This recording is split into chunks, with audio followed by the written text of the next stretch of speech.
Frogman, Mothman, Slenderman, Lizardman, Big Face Man, یہ عجیب و غریب مخلوقات آج تک دنیا کے لیے ایک معمہ بنی ہوئی ہیں۔ اچانک ظاہر ہو کر غائب ہو جاتی ہیں۔ دنیا کو ان کے ٹھکانے کا آج تک کوئی سراغ نہیں ملا۔ کیا یہ ایک ہی مخلوق کے مختلف روپ ہیں؟ ان کا آپس میں کیا تعلق ہے؟ کیا یہ کسی اور دنیا کے انسان ہیں؟ ان سب سوالات کے جوابات آج کی ایپیسوڈ میں جاننے کی کوشش کریں گے۔ آگے بڑھنے سے پہلے آپ سے گزارش ہے کہ ہماری ویڈیو کو لائک کر دیں، چینل کو سبسکرائب کر کے ساتھ ہی بیل آئیکن پریس کر دیں تاکہ ہماری آنے والی تمام ویڈیوز آپ تک بآسانی پہنچ سکے۔ 1960 کی دہائی میں ایک ہیبت ناک مخلوق جس نے امریکہ کے کئی ٹاؤنز میں دہشت پھیلا رکھی تھی، وہ ہر رات لوگوں کے گھر جاتا اور سوتے ہوئے انسانوں کو گھورتا ہے، انہیں اپنی عجیب و غریب آواز سے جگاتا ہے۔ کبھی وہ سامنے آ جاتا ہے تو کبھی کھڑکی سے گھورتا دکھائی دیتا ہے۔ لوگ کہتے ہیں کہ جب وہ گھورتا ہے تو ایسا محسوس ہوتا ہے جیسے موت گھور رہی ہے، اور ایک لمحے کے لیے بھی اس کی پلکیں نہیں جھپکتی۔ اس کی جسامت کچھ ایسی ہے کہ وہ 7 فٹ یا اس سے بھی زیادہ قد کاٹ کا حامل ہے۔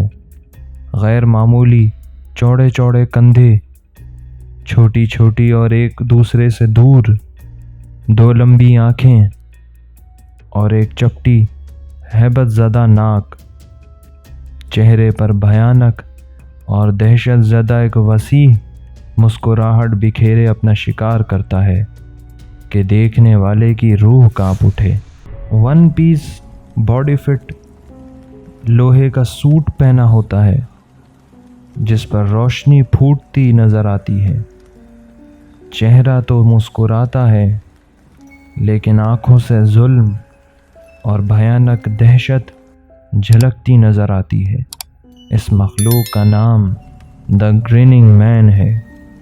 یہ آج بھی اپنا وجود رکھتا ہے لیکن کہاں ہے کوئی نہیں جانتا۔ اکتوبر 1966 کی بات ہے کہ نیو جرسی میں واقع الزبتھ سٹی میں گریننگ مین کا خوف منڈلا رہا تھا۔ آئے روز کسی نہ کسی کو یہ مخلوق اپنا شکار بناتی۔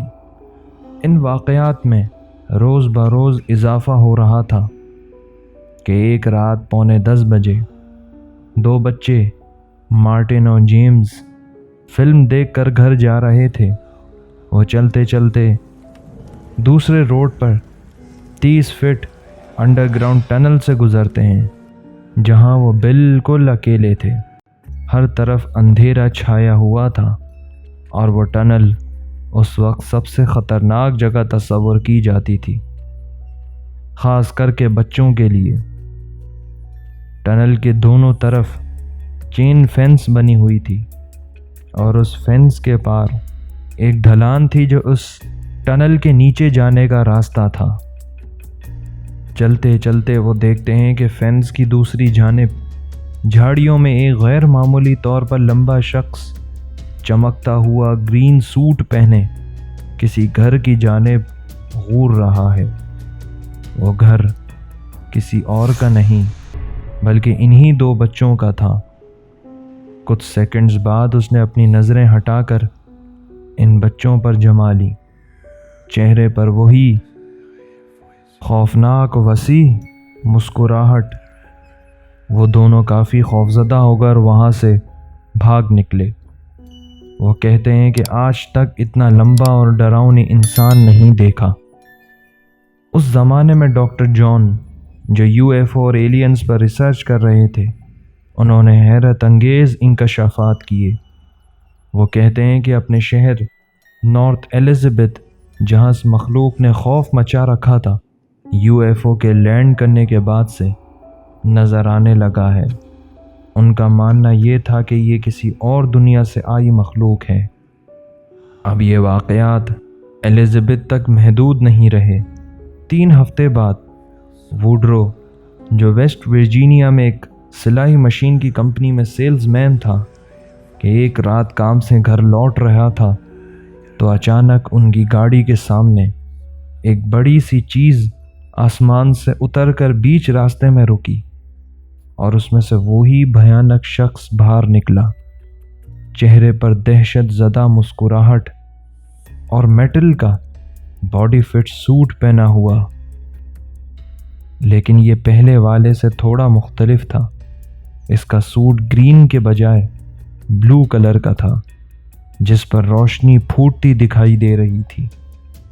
کیا یہ وہی تھا یا پھر اس کا کوئی جڑوا؟ کوئی نہیں جانتا۔ لیکن اس بار وہ ووڈرو کے سامنے آیا اور اس سے گفتگو شروع کر دی۔ یہ گفتگو نہ ہی زبانی تھی اور نہ ہی اشاروں سے، بلکہ یہ ٹیلی پیتھی کے ذریعے ہوئی۔ ٹیلی پیتھی ایک ایسا عمل ہے جہاں ایک شخص اپنی بات دوسرے کے دماغ تک بنا بولے پہنچاتا ہے اور جواب دینے والے شخص کی بات بنا کہے اپنے دماغ میں ٹرانسفر کر لیتا ہے۔ اس نے بتایا کہ اسے انڈریڈ کولڈ کہہ کر مخاطب کیا جاتا ہے، جس کا مطلب اس دور میں کوئی نہیں جانتا تھا۔ اس سے معلومات لینا شروع کر دی کہ یہاں انسان کون ہیں، دور دراز سے نظر آنے والی روشنی کس چیز کی ہے، جو دراصل دور دراز آباد علاقوں سے آ رہی تھی، اور پھر وہ وہاں سے روانہ ہو گیا۔ وہ سیلز مین کافی ڈر چکا تھا۔ اس واقعے کے بعد کہانی میں ایک اور ٹوسٹ آیا کہ ایک نئی مخلوق موتھ مین، جو ایک گوریلا کی طرح پروں والا ایک جانور نما شخص کے ساتھ ہر روز کئی لوگوں کا سامنا ہوتا۔ یہ سب واقعات ناقابل یقین حد تک بڑھ چکے تھے۔ شہر میں شدید خوف پھیل چکا تھا اور شہر کے باہر گریننگ مین کا راج تھا۔ انہی سب واقعات میں ایک للی فیملی، جن کے گھر اچانک کسی نہ نظر آنے والی مخلوق کے حملے شروع ہو گئے۔ گھر میں توڑ پھوڑ شروع ہو گئی۔ شیلف سے کوئی سامان اٹھا کر پھینکتا، شور اور چیخوں کی آوازیں آتی، دروازے زور سے بند ہوتے۔ عجیب بات یہ ہے کہ ہر رات ان کے گھر کے اوپر آسمان میں ایک تیز روشنی والی چمکتی ہوئی چیز نمودار ہوتی، جو یقیناً ایک UFO ہی تھا۔ اسی گھر میں ایک رات قریب 1:45 بجے لنڈا خوف سے چیختی ہوئی اپنے والدین کے کمرے میں پہنچتی ہے اور بتاتی ہے کہ وہ سو رہی تھی کہ کلکنگ کی مسلسل آواز سے وہ جاگتی ہے تو دیکھتی ہے کہ کوئی قدآور خوفناک شخص میرے سامنے بیٹھ کے کنارے کھڑا تھا اور مجھے دیکھ کر مسکرا رہا تھا۔